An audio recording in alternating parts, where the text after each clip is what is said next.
Hey VC, how's it going? Right, okay, a very quick video, a vinyl finds video, a bit of a mixed bag. There's some blues rock, there's some rock, some country rock, so it's all a bit rock based, but yeah, so starting off, this is Fleetwood Mac's greatest hits. Now, this, I think, originally came out in '71, so this covers the early period of the band, the Peter Green era. Now, I've mentioned before that Fleetwood Mac were the first band that I saw play live. That was in Birmingham in May '88 on the Tango in the Night tour.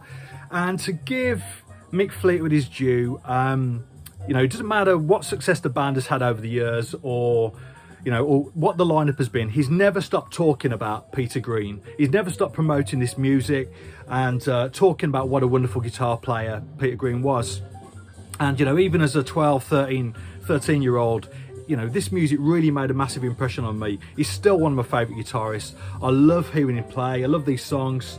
And the other thing that people don't talk about is his voice. He had a great voice as well. And just as we were going into lockdown, sort of 18 months ago, I picked up a nice copy of this album. This, I think, is the best Fleetwood Mac album from that period. This is them Play On. And so everybody talks about Peter Green, but at that point they had three great guitarists. There's Peter Green, Jeremy Spencer and Danny Kirwan. Now, Jeremy Spencer had that whole blues guitar thing going on. You know, he was really inspired by the likes of Elmore James. I think he used to do Dust My Broom, didn't he? And Danny Kirwan, I actually think that Danny Kirwan came into his own when Peter Green and Jeremy Spencer left the band. Obviously, Peter Green had a breakdown. Jeremy Spencer joined the Children of God. And in that sort of early 70s period, Danny Kirwan, I think the songs that he wrote were really important to keep the band going. So yeah, all of them three key players in the band over the years. But yeah, I love this music. So yeah, and I'll do a needle drop on one of the tracks from this album.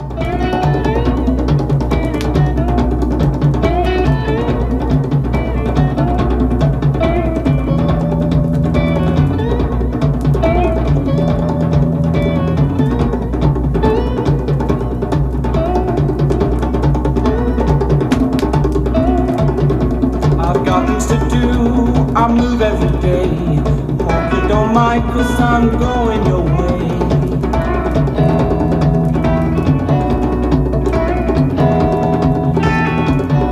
You've got things to do, you move every day. I hope you don't mind, 'cause I'm coming your way.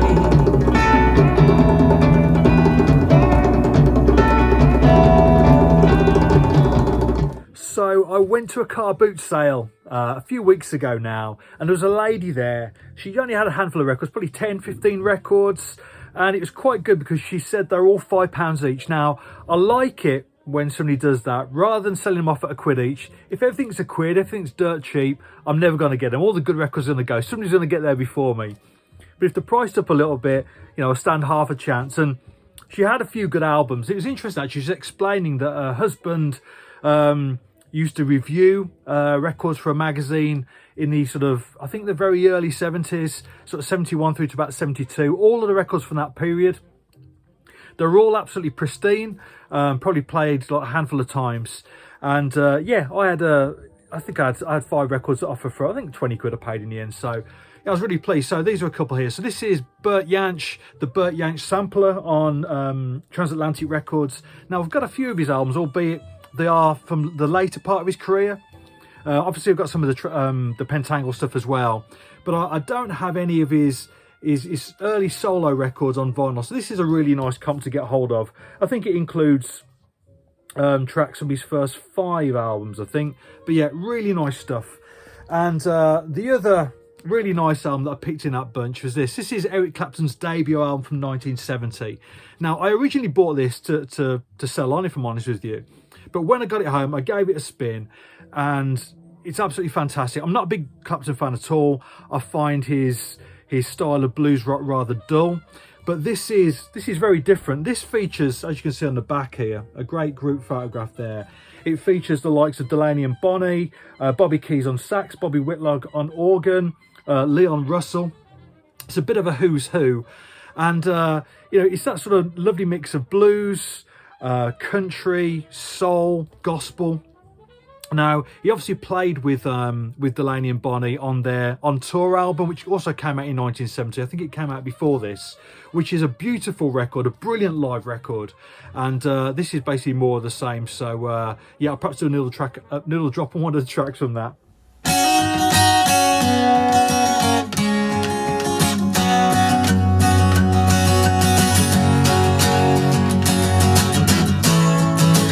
Holding you holding me. Everyone could see we were in ecstasy. Making love against the wall, feeling very small when we didn't need to be. Easy now, don't let my love flow out of you. Please remember that I want you to come to. Right, and talking about great British guitar players, so this is the Lord Sutch album. Now, this came out, I think, well, is it mid-60s, 67, something like that, on Atlantic. Now, as you can see from the front cover, it features Jimmy Page, John Bonham, Jeff Beck, Noel Redding on bass, Nicky Hopkins on piano. And this is something that I've seen about quite a bit over the years. I've never seen a copy in this sort of condition. It's absolutely pristine. And yeah, so I picked it up last week and I've been playing it pretty much ever since. I didn't realise that Lord Sutch had such a good voice. You know, most of these songs are co-written by Lord Sutch and Jimmy Page. And it's just a classic late 60s garage rock album. Absolutely love this, so I've been playing it to death.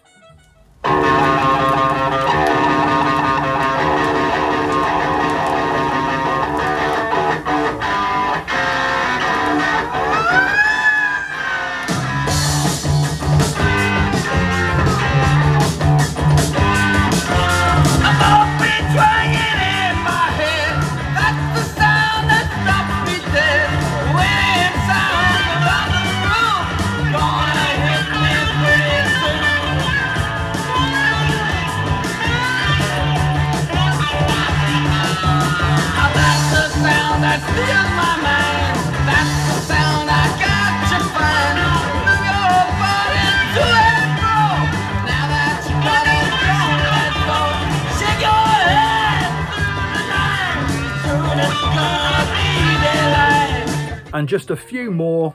This is something I picked up this week. This is John Martyn with Grace and Danger.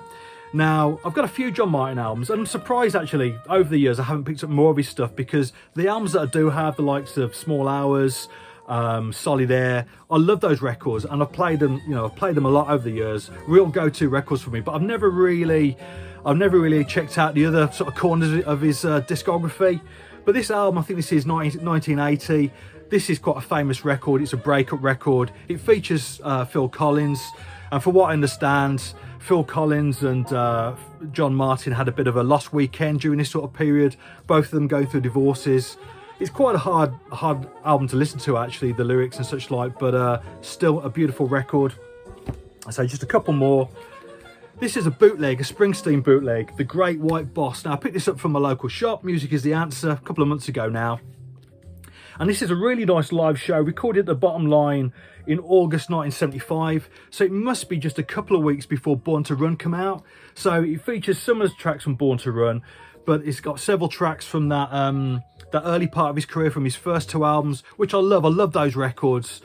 Some of those songs have almost got a bit of a carnival feel to them, you know. I actually think the Wild Innocent and the E Street Shuffle is one of his best records. And there's a few covers on here as well, and then She Kissed Me, Every Time You Walk in the Room, Quarter to Three. So yeah, really nice stuff. Not the best sound quality in the year, but in the world, but a really nice performance. So yeah, very cool. And finally, this is the Cosmo album by Doug Clifford. Now, I didn't know too much about this. He was obviously the drummer in Creedence, wasn't he? But yeah, so I picked this up on the basis of the players, you know, on here. So you've got Donald Duck Dunn on bass, you've got the Tara Power horn section, and it's a bit of a country rock album. But the highlight for me is his cover of Spencer Davis Group's I'm a Man. So I'll perhaps do a needle drop on that as well. So there you go. Cheers.